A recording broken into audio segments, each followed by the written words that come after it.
The massive plane was falling from the sky. 418 people were seconds from death. 2 experienced pilots had given up hope. Then a small voice behind them said, "I know how to fix this." They turned around, and saw a 12-year-old child standing in their cockpit. What happened next defied everything they knew about flying. Before you watch full story, comment below from which country are you watching. Don't forget to subscribe for more amazing stories. The massive Airbus A380 cut through the darkness at 38,000 feet, its 4 engines humming steadily as Flight 441 carried 418 souls across the night sky. In the cockpit, Captain Mike Reynolds and First Officer Sarah Chin monitored their instruments with the practiced ease of professionals who had flown this route dozens of times. Behind them, stretching back through 2 full decks of the enormous aircraft, passengers settled into their seats, some sleeping, some watching movies, some reading, completely unaware that in the next few minutes, everything would change. The first warning came without drama. A single amber light flickered on the overhead panel. Captain Reynolds glanced at it, his hand moving automatically to check the hydraulic system readouts. "Hydraulic system 2 showing fluctuation," he said calmly. Sarah nodded, her fingers already moving across the display screens to pull up the detailed diagnostics. Then the second light appeared. Then a third. Within 30 seconds, the cockpit transformed from a place of quiet routine into a chaos of alarms, flashing warnings, and increasingly desperate attempts to understand what was happening to their aircraft. "Hydraulic 1 is failing," Sarah called out, her voice tight. "Hydraulic 3 showing pressure drop. This doesn't make sense, 3 independent systems shouldn't fail simultaneously." Captain Reynolds keyed the intercom to reach the chief flight attendant. "Linda, we're experiencing some technical issues. Have your crew prepare for possible." The aircraft lurched violently to the left. Coffee cups flew across the cockpit. In the massive cabin behind them, 410 passengers screamed as their bodies slammed against seatbelts. The enormous plane, weighing over 500 tons fully loaded, began to roll like a toy being shaken by an angry child. "Flight controls not responding," Sarah shouted, pulling hard on her control column. Nothing happened. The massive aircraft continued its sickening roll, and Captain Reynolds felt sweat break out across his forehead as he realized they were experiencing something he had trained for but never truly believed would happen: complete flight control failure on the largest passenger aircraft in the world. "Electric system 1 failing," Sarah called out, reading the cascading warnings that now covered every display screen. "Electric 2 showing instability. Backup generator not engaging. Mike, we're losing everything." Captain Reynolds made a decision. His hand moved to the passenger address system, and when he spoke, he tried to keep his voice steady, tried to sound like the confident captain who had welcomed everyone aboard in Los Angeles 3 hours ago. But the 418 people listening heard something else in his tone. They heard fear. "Ladies and gentlemen, this is your captain. We are experiencing multiple system failures and are beginning an emergency descent. Flight attendants, prepare the cabin for emergency landing procedures." In the enormous cabin, the word sent a wave of terror through hundreds of people. Parents grabbed their children. Strangers held hands. People who hadn't prayed in years found themselves whispering desperate pleas to whatever God might be listening. Flight attendants moved through the aisles with practiced efficiency, but their faces betrayed what their training tried to hide: this wasn't a standard emergency. This was something catastrophic. Linda Martinez, the chief flight attendant with 15 years of experience, moved through the upper deck cabin with forced calm. She had been through emergency drills hundreds of times, had experienced minor emergencies on 3 previous flights, but nothing like this. The way the massive aircraft was moving, the uncontrolled rolling, the steep descent angle, the vibrations running through the entire structure, told her this was different. This was the nightmare scenario that flight attendants whispered about but never truly believed they would face. She watched passengers around her dealing with terror in different ways. Some sat frozen, faces pale, hands gripping armrests with white knuckles. Others sobbed openly. A businessman in first class was frantically typing what looked like goodbye messages on his phone. A young mother 3 rows back held her infant son against her chest, singing softly to him even as tears streamed down her face. An elderly couple held hands across the aisle, their faces peaceful with acceptance, as if they had lived long lives and could face death together without regret. The aircraft continued its descent, no longer under human control. Captain Reynolds and First Officer Chen fought with controls that had become as useless as steering wheels disconnected from the wheels of a car. The massive A-380 was falling through the sky, its enormous weight and momentum turning it into a 500-ton missile aimed at the earth below. "Try the backup hydraulic procedure," Captain Reynolds ordered, sweat now running down his face.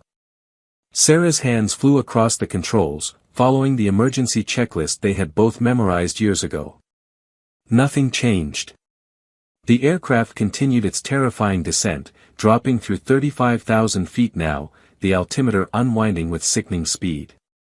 "Ram air turbine deployed," Sarah reported, referencing the emergency generator that should have provided backup power. "But it's not giving us enough hydraulic pressure. The feedback in the electrical system is preventing proper power distribution." Captain Reynolds tried manual reversion, attempted to bypass the flight computers entirely and control the aircraft through direct mechanical linkage. But even that failed. The cascade of failures had created a situation where normal backup systems couldn't function. They were experiencing something that should have been impossible, a combination of failures so unlikely that it hadn't been fully addressed in their training. In the cabin, flight attendants continued their emergency procedures, moving through the rows checking seatbelts, securing loose items, preparing passengers for impact. But they all knew the truth. At the rate they were descending, at the angle they were falling, with no apparent control being regained, they were looking at hundreds of deaths when they hit the ground. In seat 42F, 12-year-old Maya Rodriguez sat perfectly still. While adults around her sobbed and prayed, while grown men trembled and strong women wept, Maya listened. She listened to the sounds of the aircraft, to the whine of the engines, to the subtle changes in the hydraulic systems that most passengers couldn't even hear. And she recognized something. This wasn't just any emergency. This was the specific cascade failure pattern her father had spent the last 5 years of his life studying. Maya's father, Captain David Rodriguez, had died 2 years ago when the small plane he was testing crashed during a research flight. He had been one of the world's leading experts on large aircraft emergencies, a man who trained other pilots on how to handle the impossible situations that arose when massive jets lost multiple systems simultaneously.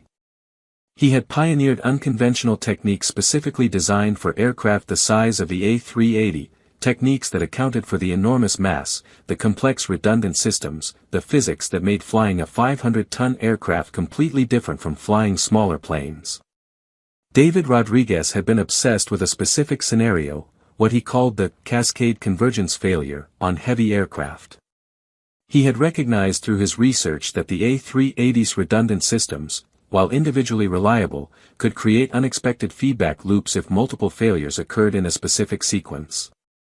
The hydraulic pumps, the electrical generators, the flight control computers, they were all designed to back each other up, but under certain rare conditions, their interaction could actually make the situation worse rather than better. The aviation industry had dismissed his concerns. His papers had been rejected by major journals. Airlines had refused to incorporate his unconventional procedures into their training programs. They called him alarmist, said he was creating fear about situations so unlikely they weren't worth addressing. Some of his colleagues suggested he was becoming paranoid, seeing dangers that didn't really exist. But David Rodriguez had been certain he was right. He had run thousands of simulations, tested his theories exhaustively, developed step-by-step procedures for handling the cascade convergence failure. He had tried to convince anyone who would listen that this situation could happen, and when it did, conventional procedures would not only fail but would actually accelerate the disaster. After his death, Maya had immersed herself in his work. She had read every technical manual in his office, studied every simulation report, watched hours of video recordings where he explained his research. She had spent hundreds of hours on the professional-grade flight simulator he kept in their garage, the one that cost more than most people's cars, the one that could recreate any emergency scenario imaginable. She had done this partly from grief, partly from love, and partly because she wanted to understand the work that had consumed her father's final years. Her mother had worried about her obsession, had gently suggested that maybe Maya was spending too much time alone in the garage, too many hours immersed in technical manuals meant for professional pilots. But Maya's grandmother, David's mother, had understood. Let her grieve in her own way, she had told Maya's mother. She's staying connected to him. She's honoring his memory. What none of them had understood was that Maya wasn't just honoring her father's memory. She was genuinely fascinated by his research. She understood it in ways that surprised even herself.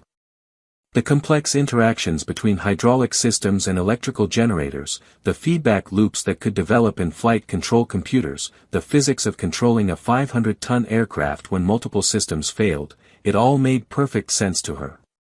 Her father had been an exceptional teacher, able to explain complex concepts in ways that made them clear and logical. And Maya had inherited not just his teaching but his analytical mind, his ability to see patterns and understand systems. Now, sitting in seat 42F with 417 other people screaming around her, Maya realized with crystal clarity that her father's research, the research that mainstream aviation had dismissed as too radical, too unconventional, was the only thing that could save everyone aboard Flight 441. She recognized the pattern. The specific sequence of warnings she had heard over the intercom, the way the aircraft was moving, the sounds of the systems struggling, it all matched exactly what her father had predicted. Hydraulic cascade failure combined with electrical system degradation on an A380 created a specific condition that conventional emergency procedures couldn't address. Her father had proven this in simulation hundreds of times. He had developed an alternative approach, a sequence of actions that seemed counterintuitive but which worked with the unique physics of massive aircraft instead of against them. The problem, as her father had discovered, was that standard procedures assumed each system could be recovered independently.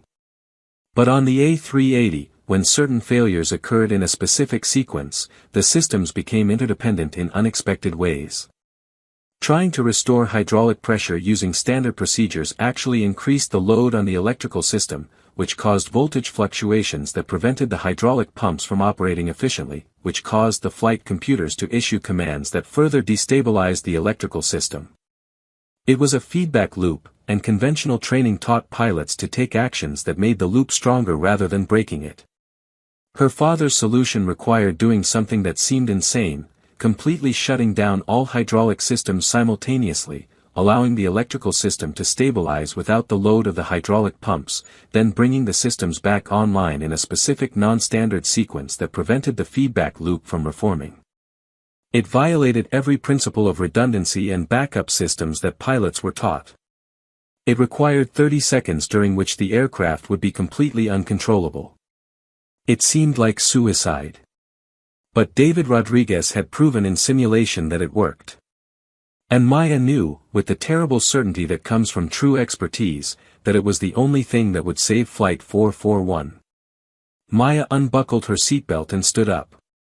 The flight attendant working her section, a woman named Jessica who had been kind to Maya during boarding, immediately rushed over. "Honey, you need to stay seated and keep your belt fastened," Jessica said, trying to keep her voice gentle despite the panic in her eyes. "I need to talk to the pilots," Maya said calmly. "I know what's wrong with the plane. I know how to fix it." Jessica's face softened with sympathy. She thought Maya was just a terrified child, panicking, inventing some fantasy to cope with the horror of their situation.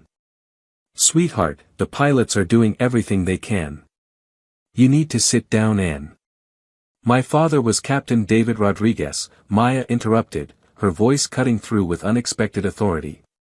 "He trained A380 pilots on emergency procedures for the past 10 years before he died. I've studied his research. I know you're experiencing hydraulic cascade failure with electrical degradation. I know the standard procedures won't work. And I know the unconventional sequence that will. Jessica stared at the 12-year-old girl in front of her. Something in Maya's eyes, a certainty, a knowledge that seemed impossible for a child, made her hesitate. She had been a flight attendant long enough to trust her instincts, and her instincts told her that this wasn't a panicking child. This was someone who genuinely knew something important. "Please," Maya said. "We have maybe 5 minutes before we're too low for any recovery. 418 people will die if I don't talk to them right now. My father spent 5 years developing procedures for exactly this emergency. He proved them in simulation thousands of times. The aviation industry refused to listen to him. But he was right. And I can prove it if you let me talk to the pilots." Jessica made a decision that would haunt and amaze her for the rest of her life. She took Maya's hand and led her through the massive cabin, past rows and rows of terrified passengers, toward the front of the aircraft.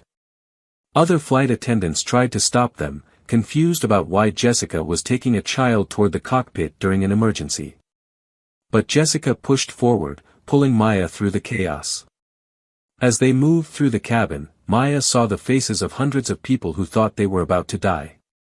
She saw a teenage boy about her age holding his little sister, whispering to her that everything would be okay even though his face showed he didn't believe it. She saw an older man praying in what sounded like Arabic, his prayer beads moving through his fingers. She saw a woman who looked like she might be pregnant, one hand on her belly, tears streaming down her face as she apologized to her unborn child for not protecting them. Maya felt the weight of what she was about to do. If her father's procedures didn't work, she would be responsible for giving these people false hope in their final minutes. If she was wrong, if she had misunderstood something in his research, if the situation was different than what she thought, then 418 people would still die and she would die knowing she had failed them all. But she also knew that doing nothing guaranteed their deaths.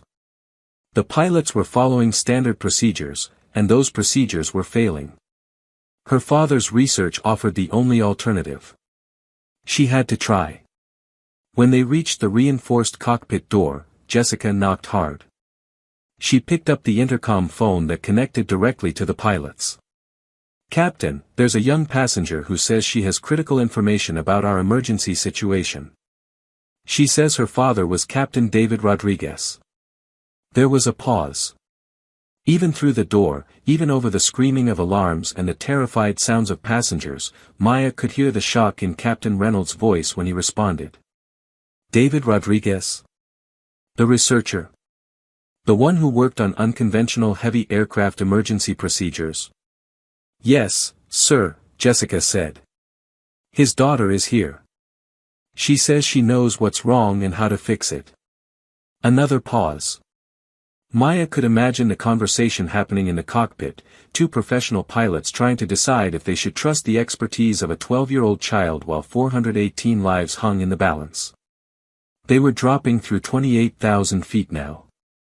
Every second of delay brought them closer to the point where no recovery would be possible. In the cockpit, Captain Reynolds and First Officer Chen exchanged desperate glances.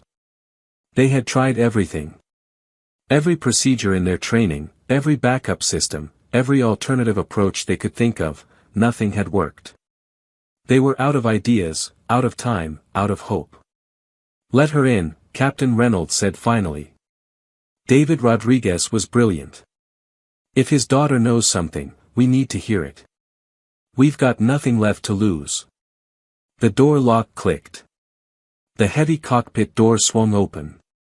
Maya stepped inside and saw two pilots fighting desperately with controls that weren't responding, their faces showing the terrible knowledge that they were failing, that hundreds of people were going to die, that nothing in their training had prepared them for this specific combination of failures. "Talk fast," Captain Reynolds said, not taking his eyes off his useless instruments. "We're at 27,000 feet and dropping at 3,000 feet per minute. Standard hydraulic failure procedures aren't working. Backup systems aren't engaging. We've got maybe 8 minutes until we're too low to recover even if we somehow regain control." Maya moved forward, her eyes scanning the instrument panels with the practiced efficiency her father had trained into her.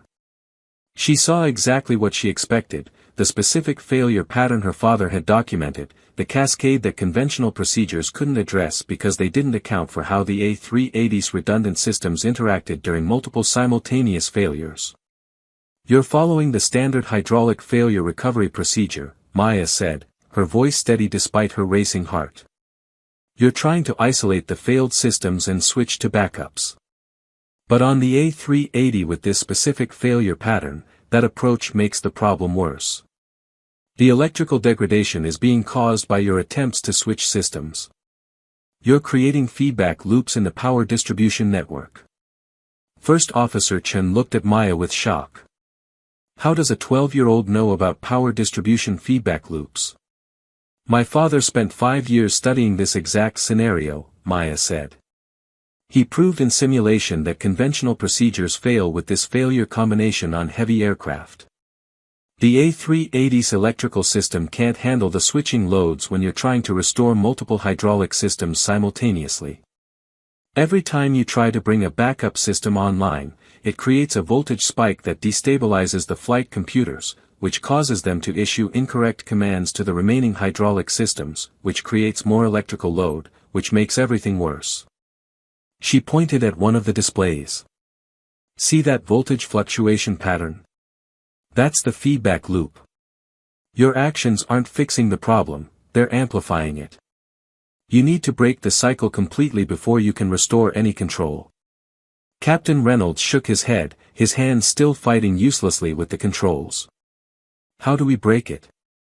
We've tried everything in the manual." "You need to do something that's not in the manual," Maya said. "Something my father developed specifically for this failure pattern. You need to shut down all hydraulic pump switches simultaneously for 30 seconds, then bring them back up in a specific sequence that doesn't follow standard priority." The cockpit went silent except for the screaming alarms. Both pilots stared at Maya with expressions mixing desperation and disbelief. "That's insane," Sarah Chen said finally. "Shutting down all hydraulic pumps means we'll have zero control authority. The aircraft will be completely uncontrollable for 30 seconds. At this descent rate, in 30 seconds we'll drop another 1,500 feet. We're already at 25,000 feet. If we lose control completely, we might not be able to recover before we hit the ground." "You already don't have control," Maya pointed out, her voice calm but urgent. "The feedback loops in your power system mean your controls aren't doing anything anyway. What you need to do is reset the entire hydraulic power distribution network. 30 seconds of complete shutdown lets the electrical system stabilize without the load and the switching demands. Then bringing the pumps back up in non-standard sequence, pump 3 first, then 1, then 4, then 2, prevents the feedback loops from reforming because you're not overloading any single electrical bus during the restoration." Captain Reynolds looked at his altimeter. 24,000 feet and falling. 8 minutes to impact, maybe less. He thought about the 410 passengers and 8 crew members behind him. He thought about his wife and 2 daughters waiting for him at home. He thought about every principle of aviation safety he had learned in 25 years of flying. And he thought about David Rodriguez, a brilliant researcher whose unconventional ideas had been dismissed by an industry that preferred established procedures to innovative thinking. He remembered reading about Rodriguez's death 2 years ago, remembered thinking it was a tragedy that such a talented pilot and researcher had died before his work was fully recognized. "Sarah," he said quietly. "What do you think?" First Officer Chen looked at the instrument panels, at the cascading failures that nothing in their training had prepared them to handle, at the altimeter continuing its terrifying countdown toward zero. "I think we're dead in 7 minutes if we keep doing what we're doing," she said. "I think this 12-year-old knows more about our specific emergency than we do. And I think David Rodriguez was probably right about everything, and the industry was wrong to dismiss his research." She looked at Maya. "If we do this and it doesn't work, we'll have maybe 4 minutes before impact instead of 7. 4 minutes to say goodbye, to make peace, to prepare for the end. If we don't do this, we have 7 minutes but no hope. I'd rather have 4 minutes with a chance than 7 minutes with none." Captain Reynolds made the hardest decision of his career. He looked at the 12-year-old girl standing in his cockpit, saw the certainty in her eyes and the intelligence in her face, saw her father's legacy living on through her knowledge and her courage, and chose to trust her. "Tell me exactly what to do," he said. Maya moved closer to the center console, her heart pounding but her voice steady. This was what her father had trained her for, even though neither of them had known it at the time. All those hours in the simulator, all those technical discussions, all those evenings spent reviewing emergency procedures, it had all been preparation for this moment. "First Officer Chen, you need to override the automatic pump protection system," Maya said. "There's a guarded switch on your lower right panel, lift the guard and move the switch to override position. That will let us shut down all pumps simultaneously without the computer trying to restart them automatically." Sarah's hands moved to the panel. She found the switch, lifted the red guard that protected it, and moved it to override. "Done. Captain Reynolds, you need to simultaneously switch off all hydraulic pump switches," Maya continued. "All of them at once, left hand on pumps 1 and 2, right hand on pumps 3 and 4. It has to be simultaneous because if you shut them down in sequence, the electrical system will try to compensate and you'll create new feedback loops. On my count." Captain Reynolds positioned his hands over the 4 switches. His training screamed at him that this was wrong, that shutting down all hydraulic pumps would kill them all, that he was trusting his aircraft and everyone aboard to procedure suggested by a child who shouldn't be in his cockpit. But he had made his decision. He would trust Maya Rodriguez the same way he would have trusted her father. 3, 2, 1, off, Maya commanded. Captain Reynolds flipped all 4 switches simultaneously. Instantly, every hydraulic pressure indicator dropped to 0. The control columns in front of both pilots became completely limp, offering no resistance, controlling nothing. The massive A380 was now a 500-ton glider falling through the sky with absolutely no human influence on its trajectory whatsoever. "Jesus Christ," Sarah whispered. They were at 22,000 feet now, dropping faster because without any control surfaces working, the aircraft was falling in whatever attitude the last moments of partial control had left it in. In the cabin behind them, passengers felt the change as the descent became even steeper, even more terrifying. People who thought they were already experiencing maximum fear discovered they were wrong. Some passengers began screaming. Others prayed louder. The young mother holding her infant son clutched him tighter, still singing through her tears. The elderly couple holding hands across the aisle closed their eyes together, accepting death. Throughout the enormous aircraft, 418 people confronted their mortality. Maya watched the chronometer on the instrument panel, counting down the 30 seconds her father's research had determined was necessary for the electrical system to fully stabilize. She could see the voltage indicators beginning to smooth out, the wild fluctuations decreasing as the electrical generators no longer had to handle the impossible demands of multiple hydraulic pumps fighting against feedback loops. But 30 seconds felt like 30 hours. Captain Reynolds and First Officer Chen sat helpless while their aircraft fell uncontrolled through the sky. Everything in their training told them they had just killed everyone aboard. They had surrendered the only control they had, and now they were simply passengers in a falling aircraft, waiting to see if a 12-year-old girl's inherited knowledge would save them or if they had just accelerated their own deaths. 20 seconds. 19,000 feet. Falling at nearly 4,000 feet per minute now. The ground was rushing up toward them in the darkness. 25 seconds. 17,000 feet. Some passengers had stopped screaming, moved beyond terror into a strange calm acceptance. 28 seconds. 15,000 feet. Maya kept her eyes on the chronometer and the electrical system indicators. 30 seconds. "Now bring them back up," Maya said, her voice cutting through the chaos of alarms. But not in standard sequence. "First Officer Chen, activate pump 3 only. Wait 5 seconds, then activate pump 1. Sarah's hand moved to pump 3. She threw the switch. The pump began spinning up, and for the first time since the emergency began, it came online cleanly. No voltage spike. No feedback loop. The electrical system handled the load smoothly. Pump 3 online and stable, Sarah reported, hope creeping into her voice for the first time in 10 minutes. Wait 5 seconds, Maya reminded her. The electrical system needs time to adjust to the load before you add another pump. They waited. 5 seconds felt like forever, but Maya knew her father's research had been precise. 5 seconds was how long the A380's electrical system needed to fully accommodate one hydraulic pump before it could handle another without creating instability. Now pump 1, Maya said. Sarah activated pump 1. Again, it came online smoothly. Hydraulic pressure began building in systems 1 and 3. Pumps 1 and 3 are online and stable, Sarah said, her voice filled with amazement. We're getting hydraulic pressure. Mike, we're getting pressure. Captain Reynolds looked at his hydraulic indicators. After 10 minutes of zeros and failures, he was seeing the needles climb toward operational levels. But they weren't out of danger yet.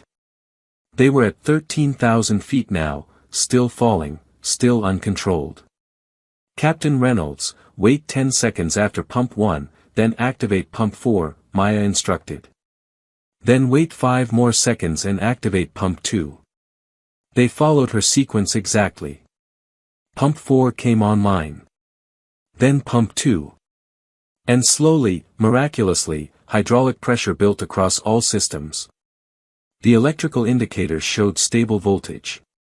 The feedback loops that had been destroying their control were gone. Try the controls, Maya said quietly. Captain Reynolds pulled gently on his control column. And the massive aircraft responded. After 3 minutes of complete uncontrollability, after everyone aboard had accepted they were going to die, the A380 began to level out. The sickening descent slowed. The nose began to rise. It's working, Sarah breathed, her voice filled with disbelief. The controls are responding.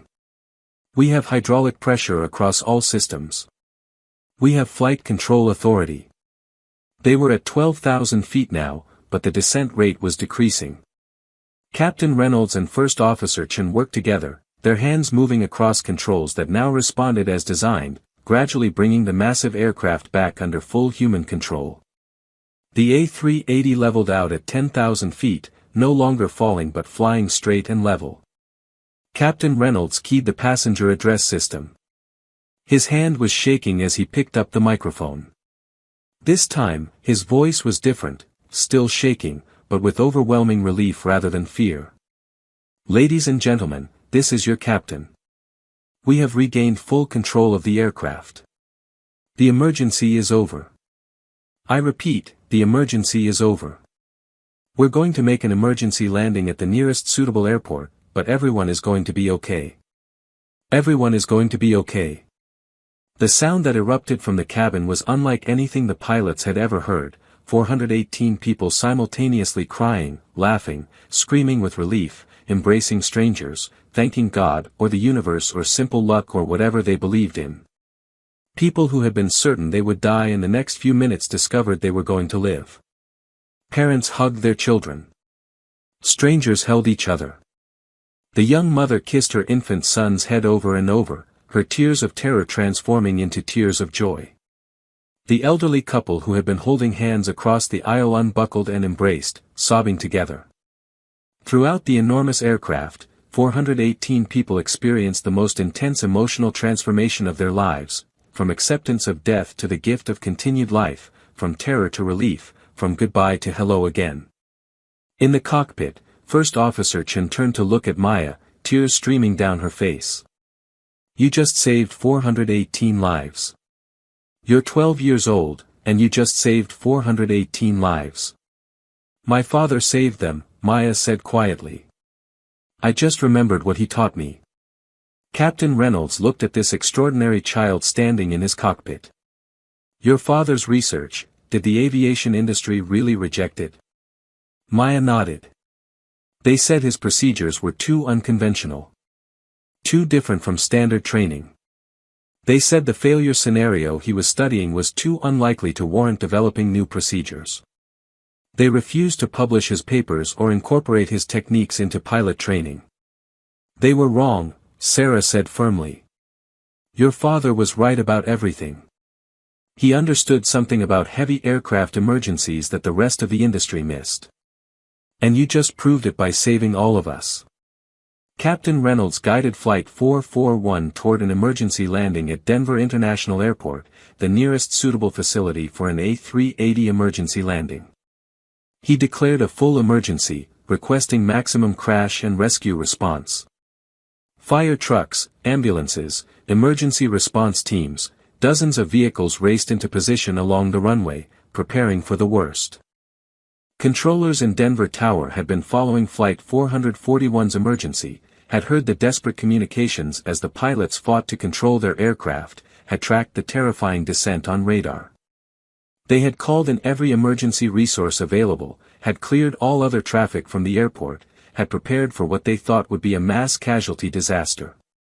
But when Flight 441 touched down 40 minutes after Maya's intervention, the landing was rough but controlled. The massive aircraft rolled down the runway, its brakes and remaining systems functioning well enough to bring it safely to a stop. Emergency crews surrounded the plane immediately, expecting to find casualties, expecting to begin rescue operations for a disaster that would dominate news headlines for weeks. Instead, they found 418 people who were shaken, crying, traumatized, but alive. Every single person aboard Flight 441 walked off that aircraft. Not a single serious injury. Not a single casualty. A complete survival of what should have been an unsurvivable emergency. The emergency responders stood in amazement as passenger after passenger descended the evacuation slides, many of them still sobbing, many embracing the firefighters and paramedics who had expected to find bodies. The young mother came down the slide holding her infant son, kissing the ground when she reached it. The elderly couple walked down hand in hand, thanking everyone they encountered. The teenage boy who had comforted his little sister carried her down on his back, both of them crying with relief. And through it all, the emergency workers kept asking the same question, how? How did an aircraft experiencing complete flight control failure somehow recover? How did everyone survive? What happened aboard Flight 441? The investigation began immediately. FAA officials, airline executives, aviation safety experts descended on Denver to understand what had happened. They pulled the flight data recorder, interviewed the pilots, examined every system on the damaged aircraft. And slowly, the story emerged.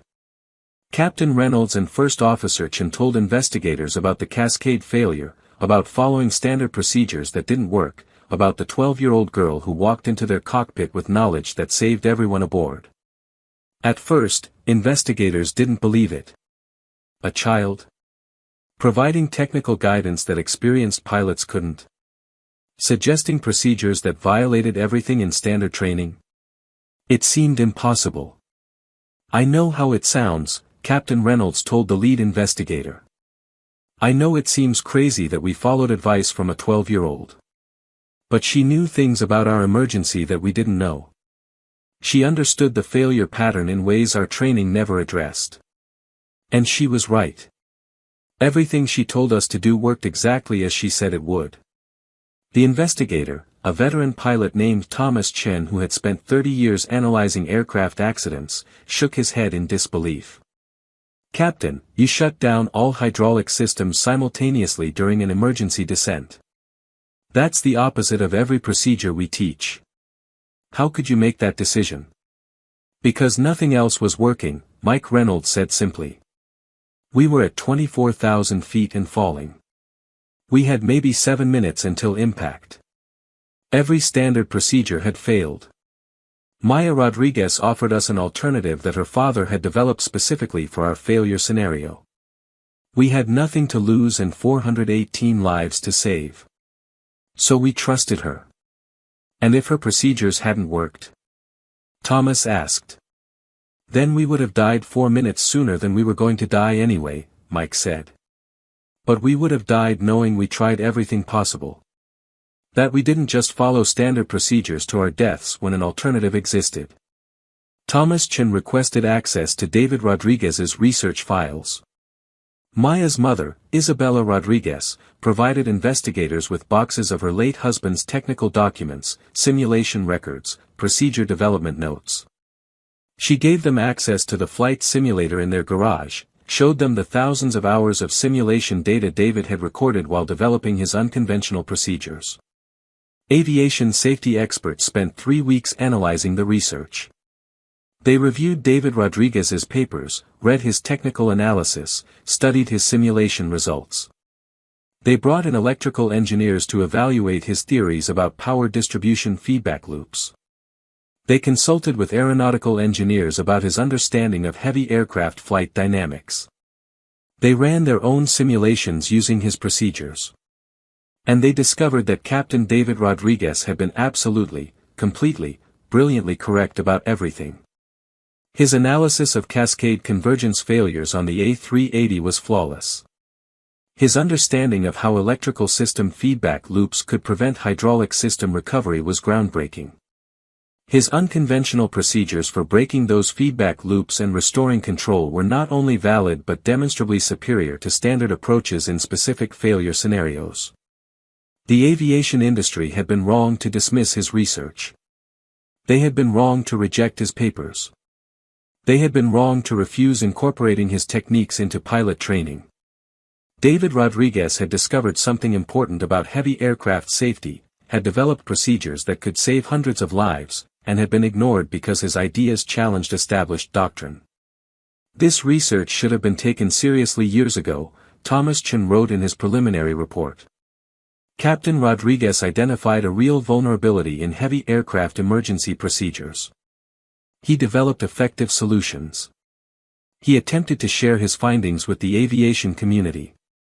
His work was dismissed as too unconventional. And as a result, Flight 441 came within minutes of a catastrophic accident that would have killed 418 people. Only the fact that Captain Rodriguez's daughter possessed his knowledge and had the courage to apply it prevented that disaster. This represents a systemic failure in how our industry evaluates innovative safety research. The story became international news within hours. 12-year-old girl saves 418 lives dominated headlines across the world. Maya's face appeared on television news programs in dozens of countries, on magazine covers, in social media posts shared millions of times. She became instantly famous, her name recognized by people who had never met her, her story inspiring everyone who heard it. News crews camped outside the Rodriguez home in California. Reporters called constantly, requesting interviews. Television producers wanted Maya to appear on their shows. Book publishers offered contracts for her story. The attention was overwhelming, relentless, inescapable.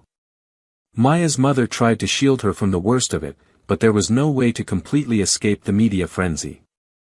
Isabella Rodriguez understood that the world wanted to celebrate her daughter, wanted to honor what Maya had done, but she also worried about the pressure this placed on a 12-year-old child. "We'll do a few interviews," Isabella told Maya. "We'll let people hear your story. But we don't have to do everything they ask. Your well-being is more important than any publicity." Maya gave several carefully managed interviews.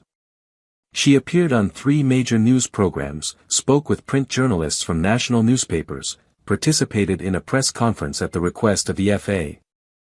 But she was uncomfortable with the attention, uncomfortable being treated as a hero when all she had done was remember her father's teaching.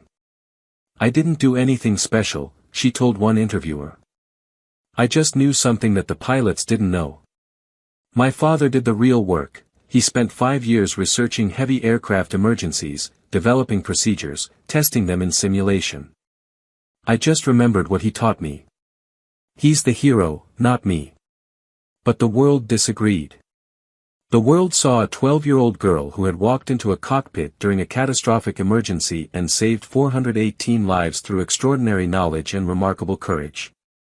The world saw a child who had honored her father's memory by mastering his research so completely that she could apply it under impossible pressure. The world saw a hero, whether Maya wanted that label or not. The passengers of Flight 441 certainly saw her as a hero. Many of them reached out to thank her personally, sending letters and emails expressing gratitude that words could barely convey. Some sent gifts, flowers, cards, donations to causes in her name.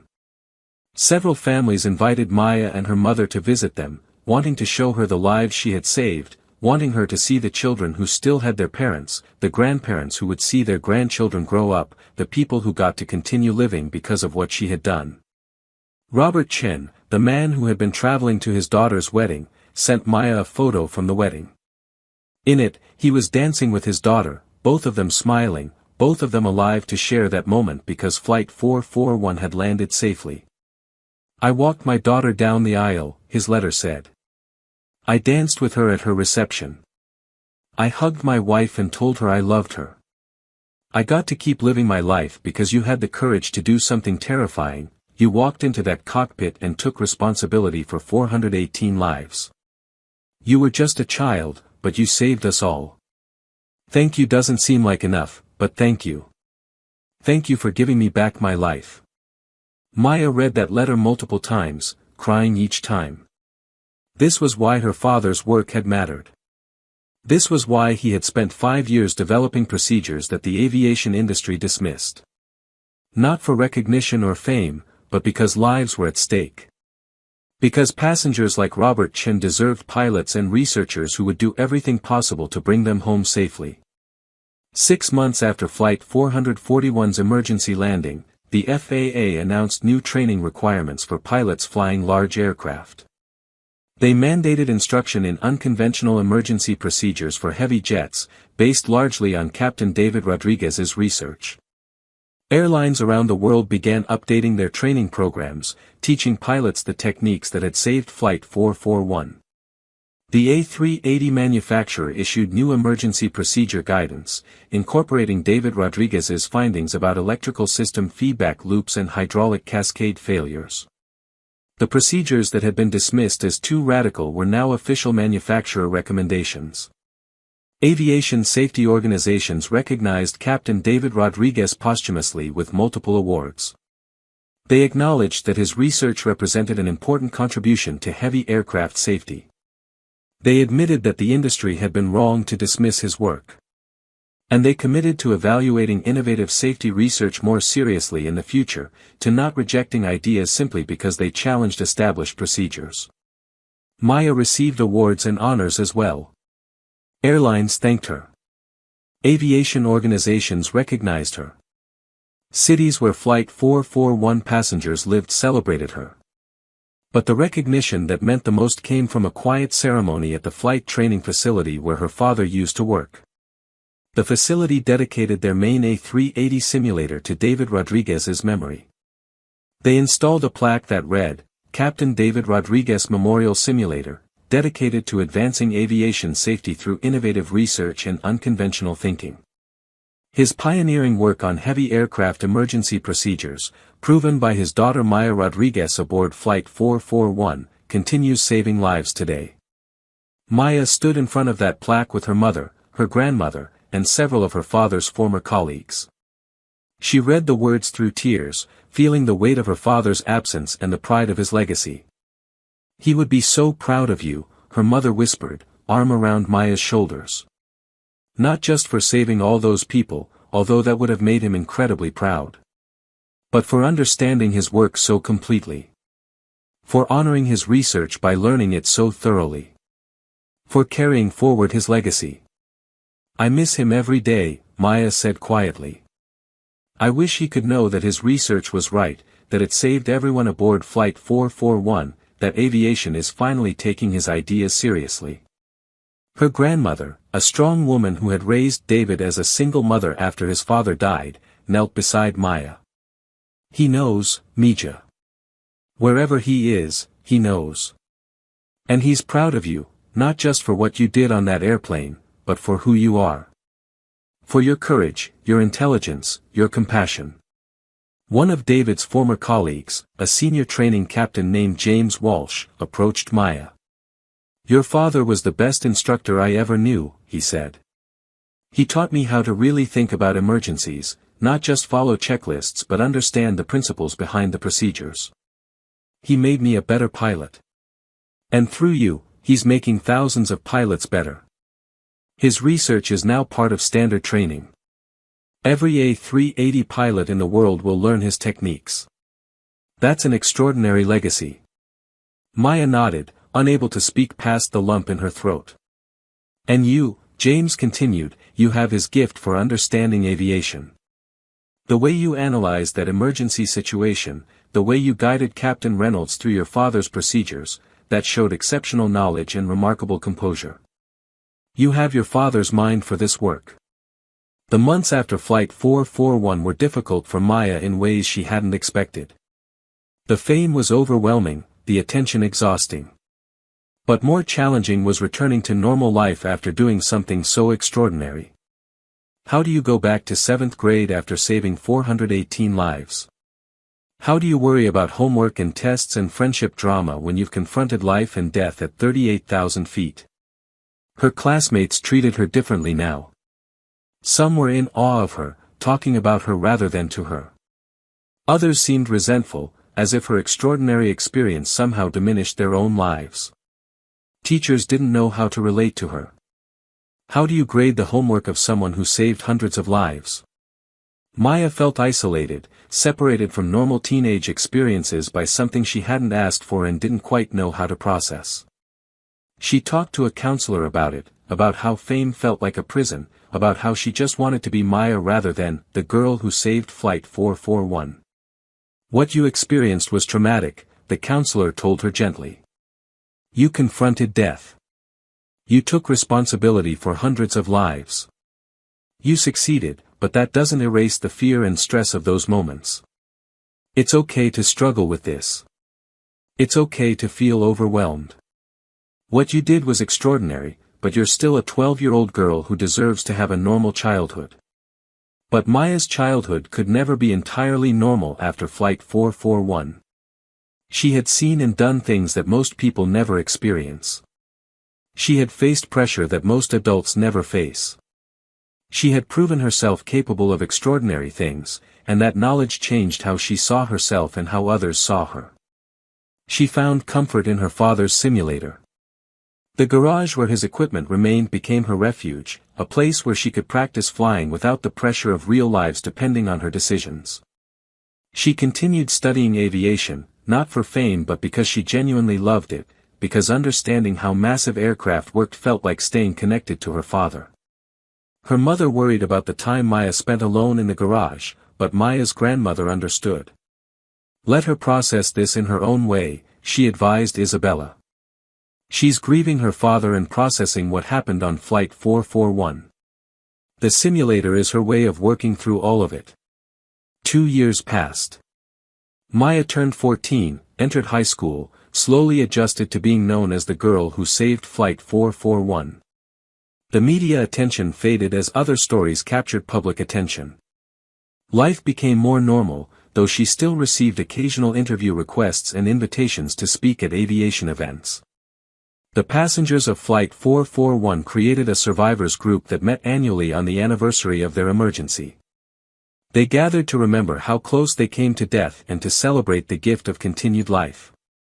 At every gathering, they invited Maya and her mother, and Maya would come, still uncomfortable being the center of attention but recognizing how important it was to the people who lived because of what she had done. At the second annual gathering, attended by about 150 of the 418 survivors, Robert Chen stood up to speak. He was a successful architect, a man who spoke with confidence and conviction, but his voice shook with emotion as he addressed the room. 2 years ago, we all thought we were going to die, he said, looking around at the familiar faces of people who had shared the most terrifying experience of their lives. We were falling from the sky in the largest passenger aircraft in the world, and nothing the pilots tried was working. We had accepted death. We were saying goodbye to our loved ones in our minds, making peace with the end of our lives. He paused, looking directly at Maya. And then a 12-year-old girl saved us. Not through luck or accident, but through extraordinary knowledge and remarkable courage. She walked into that cockpit and took responsibility for 418 lives. She carried forward her father's research and proved that his unconventional ideas could save hundreds of people when conventional approaches failed. He gestured around the room. Because of Maya, we've all lived the last 2 years. We've celebrated birthdays and anniversaries. We've watched our children grow up. We've achieved personal goals and experienced joys we never would have known. My daughter had a baby 6 months ago. I'm a grandfather now.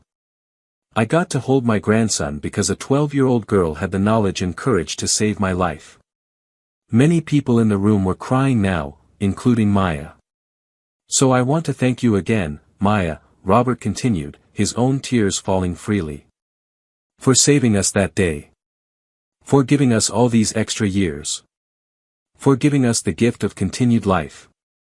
And I want to thank your father too, even though he's not here. He trained you. He taught you the knowledge that saved us. He did the research that made our survival possible. His legacy didn't die with him, it continued through you, and it continues through all the pilots who now train in his techniques, and through all the future lives those techniques will save. The room erupted in applause. Maya stood up, overwhelmed by the love and gratitude filling the space. She looked around at all these people, former strangers who had become like an extended family, all connected by one terrible night when they almost died but didn't. These gatherings reminded Maya why her father's work had mattered, why she had walked into that cockpit, why facing her fear had been worth it. These 150 people in this room, and the 268 others who couldn't attend, represented lives that continued because knowledge had been shared, because research had been done, because courage had been found when it was needed most. The years continued passing. Maya excelled in high school, particularly in math and physics. She joined her school's aviation club, taught younger students about principles of flight, organized field trips to airports and training facilities. She gave occasional talks at aviation safety conferences, speaking about her father's research and the importance of considering unconventional approaches to safety challenges. When she turned 18, Maya enrolled in an aviation university's flight training program. She earned her private pilot's license, then her commercial license, then her instrument and multi-engine ratings. She excelled in every phase of training, surprising instructors with her depth of knowledge and her maturity in the cockpit. But she also pursued an aerospace engineering degree, focusing on aircraft systems and safety analysis. She wanted to understand not just how to fly aircraft but how to make them safer, how to design better systems, how to develop improved procedures. She was continuing her father's work in her own way, combining pilot experience with engineering research to advance aviation safety. She wrote her senior thesis on electrical hydraulic system interactions in heavy aircraft, expanding on her father's research with modern data and analysis techniques. Her thesis was published in a major aviation safety journal, something her father's work had never achieved during his lifetime. She received it as vindication of his research, proof that the ideas once dismissed as too radical were now recognized as valuable contributions to aviation safety. Maya graduated at 22 with both her degree and her airline transport pilot license, qualified to fly as captain on commercial aircraft. Multiple airlines offered her positions, eager to hire someone with her unique combination of practical experience, engineering knowledge, and public recognition. She chose to start with a regional carrier, flying smaller jets to build experience before moving up to larger aircraft. She wanted to earn her progression to heavy jets through skill and time, not skip steps because of her fame. Her father had taught her that aviation safety depended on thorough, methodical development of expertise, and she honored that teaching by following a traditional career path. By 27, she was qualified to fly the A380. Her first flight as first officer on that aircraft type was deeply emotional. She sat in the right seat of the same type of massive plane that had almost killed her and 417 others 10 years earlier, the same cockpit where she had stood as a 12-year-old providing emergency guidance to experienced pilots. Captain Michelle Torres, who was flying with Maya that day, knew her story and understood the significance of the moment. "How does it feel?" Michelle asked as they prepared for departure. "Strange," Maya admitted. "Wonderful and sad and proud all at once. I wish my father could see this. I wish he could know that I'm flying the aircraft he specialized in, using the procedures he developed, continuing the work he started. He knows, Michelle said gently. Somehow, he knows. And he's proud. The flight was routine, Los Angeles to Sydney, 15 hours of standard operations with no emergencies, no drama, just professional execution of procedures that brought 380 passengers safely to their destination. But for Maya, it was profound. She was now not just the girl who had saved Flight 441 but a qualified heavy jet pilot, capable of commanding the enormous aircraft her father had devoted his career to understanding. She continued her father's research in her spare time, publishing papers on heavy aircraft emergency procedures, working with aviation safety organizations to improve training standards, serving on advisory boards that evaluated new safety technologies. She became recognized as one of the leading experts on large aircraft emergencies, carrying forward the work her father had started decades earlier. And every time she flew, every time she safely transported hundreds of passengers to their destinations, she thought about Flight 441. She thought about those terrifying minutes when she was 12 years old and walked into a cockpit to save 418 lives. She thought about her father's research proving itself when conventional wisdom failed. She thought about the responsibility she had accepted that night and continued to accept every time she commanded an aircraft. 15 years after Flight 441, Maya was invited to speak at the International Aviation Safety Conference in Geneva. She was 27 now, a captain on A380s, a published researcher on aircraft safety systems, and still known worldwide as the girl who had saved 418 lives. She stood before an audience of over 1,000 aviation professionals, pilots, engineers, safety regulators, airline executives, and told them her story. But more importantly, she told them her father's story. Captain David Rodriguez spent the last 5 years of his life researching heavy aircraft emergencies, she said, her voice carrying clearly through the large auditorium. He identified vulnerability in how the aviation industry addressed cascade failures on massive jets. He developed procedures that worked when conventional approaches failed. He tried to share his findings with the aviation community through papers, presentations, and training programs. She paused, letting the weight of her next word settle. And the aviation industry dismissed him. Called his research too radical. Said his procedures violated established doctrine. Refused to publish his papers or incorporate his techniques into pilot training. He died without ever seeing his work fully recognized or implemented. The audience was completely silent. Then Flight 441 experienced exactly the cascade convergence failure my father had studied, Maya continued. The specific combination of hydraulic and electrical system failures that he had warned about, that he had developed procedures to address, that the industry had said was too unlikely to worry about. And I was aboard that aircraft, along with 417 other people, falling towards certain death. She described the emergency, the terror, the decision to walk into the cockpit. She explained her father's procedures, the risk of completely shutting down all hydraulic systems, the 30 seconds of total loss of control that were necessary to break the feedback loops. She showed data from the flight recorder, demonstrated how her father's techniques had restored control when nothing else worked. My father's research saved 418 lives, she said. But only because I happened to be aboard that specific flight, only because I had studied his work intensively enough to remember his procedures, only because I had the courage to suggest something that seemed insane to experienced pilots. We got lucky. But we shouldn't have needed luck. Her voice grew stronger, more passionate. My father's research should have been taken seriously from the beginning. His papers should have been published.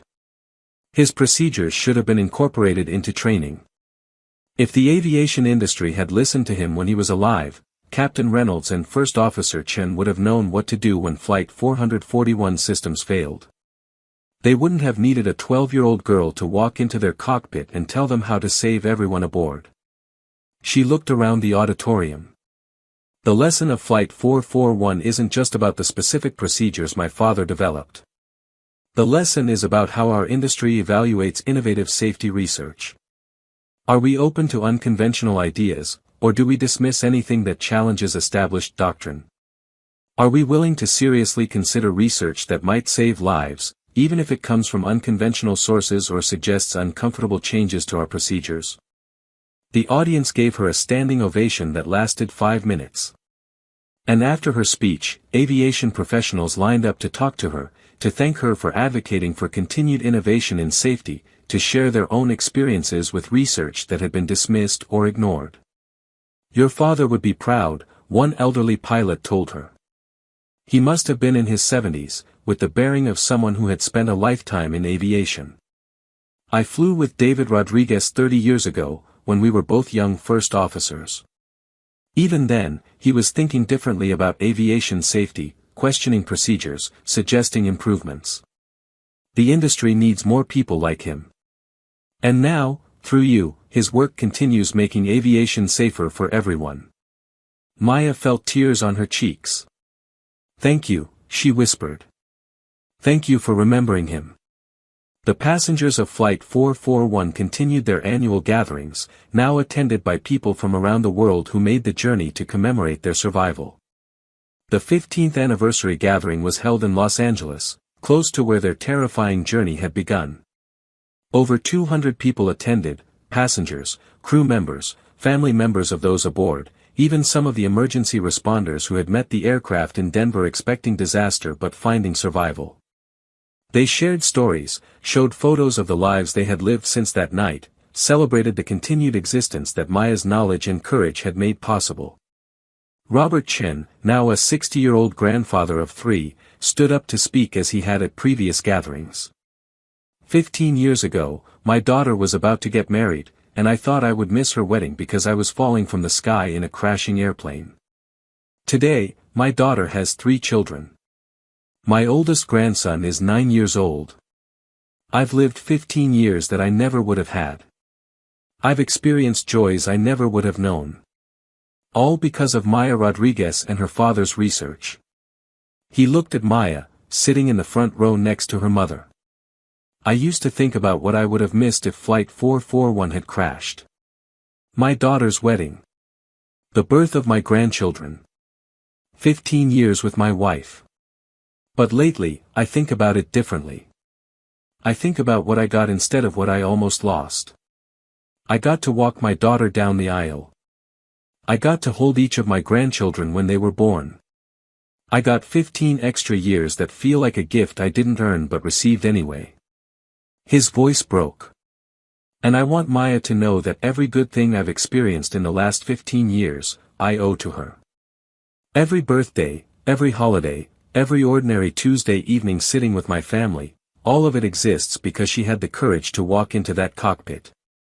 Because her father taught her extraordinary knowledge and she had the wisdom and bravery to use it when everything depended on her being right.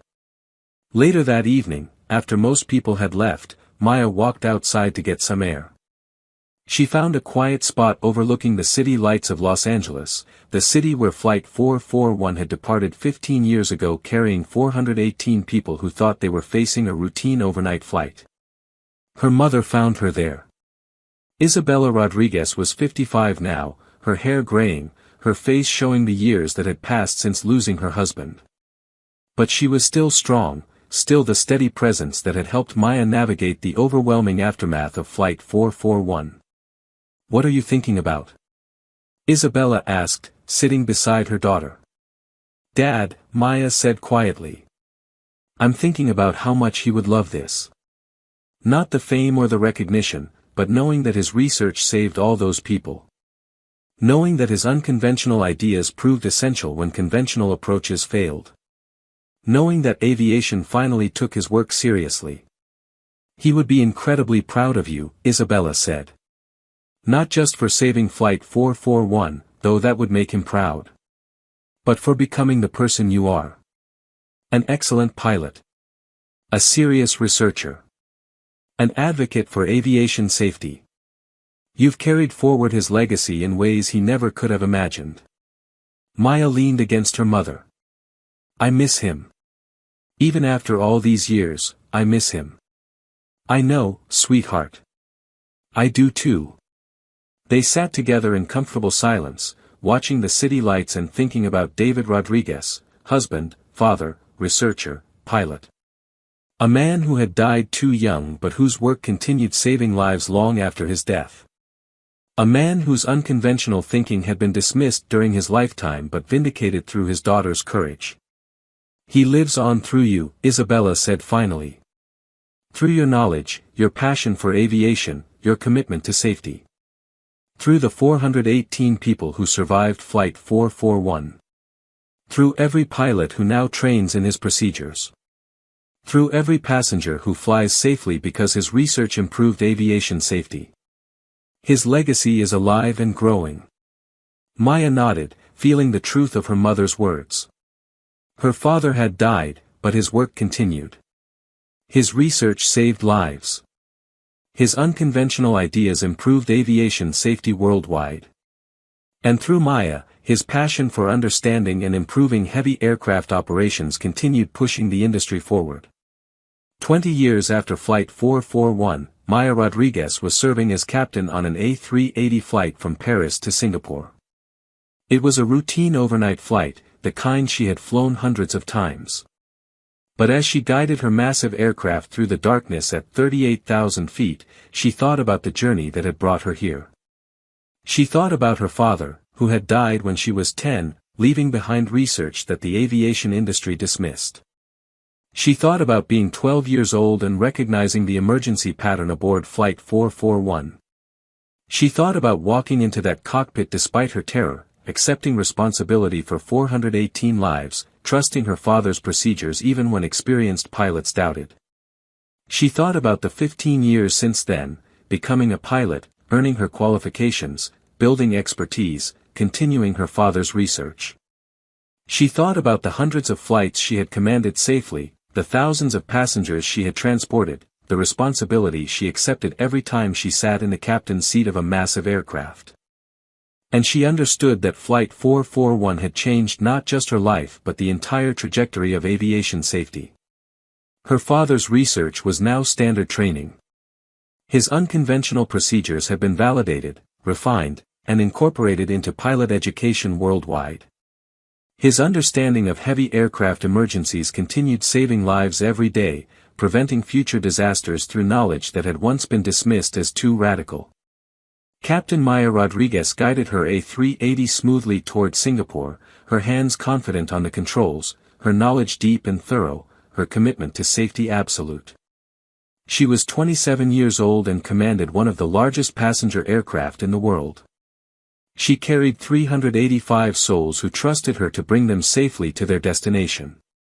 And she carried her father's legacy, proving every day that unconventional thinking, rigorous research, and the courage to question established doctrine can save lives and improve an industry that affects millions of people worldwide. Flight 441 had taught the world that sometimes salvation comes from unexpected sources. That sometimes a 12-year-old girl possesses knowledge that can save hundreds of lives.